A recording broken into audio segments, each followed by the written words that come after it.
Pemirsa, penyelenggaraan pilkada serentak tinggal hitungan 2 bulan. Di tengah tingginya kasus COVID-19, pemerintah seolah tak bergeming dan tetap nekat menyelenggarakan pesta demokrasi.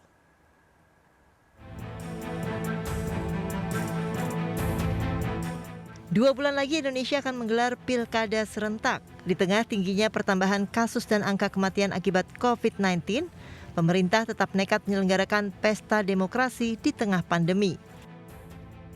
Data per 30 September menyebutkan kasus harian positif COVID-19 di Indonesia mencapai 4.284 kasus per hari. Dengan total ini, kasus positif COVID-19 di Indonesia mencapai 287.008 orang. Sementara data pasien meninggal akibat COVID-19 bertambah 139 orang per hari atau menjadi total 10.740 orang. Tingginya angka kematian ini menjadikan Indonesia pada urutan tertinggi ketiga di Asia di bawah India dan Iran. Juru bicara Satgas Penanganan COVID-19, Wiku Adhisa Smito menyatakan pemerintah amat menyayangkan tindakan pasangan calon yang masih melakukan pelanggaran pilkada, salah satunya dengan mengadakan kerumunan massa.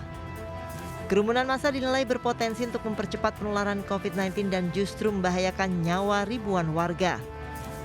Sebagai calon kepala daerah, sudah sepatutnya paslon memberikan contoh yang baik bagi pemilihnya di daerah dengan mengedepankan protokol kesehatan di segala aspek. Satgas COVID-19 sangat prihatin dan kecewa dengan masih ditemukannya paslon yang masih menggelar kampanye yang menimbulkan kerumunan dan tidak mematuhi protokol kesehatan.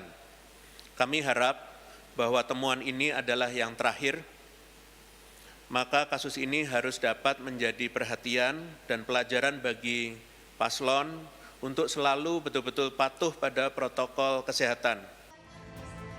Sesuai aturan PKPU nomor 13 tahun 2020, seluruh kegiatan yang berpotensi mengundang kerumunan seperti gelaran konser musik, basar hingga perlombaan dalam kampanye sepenuhnya dilarang.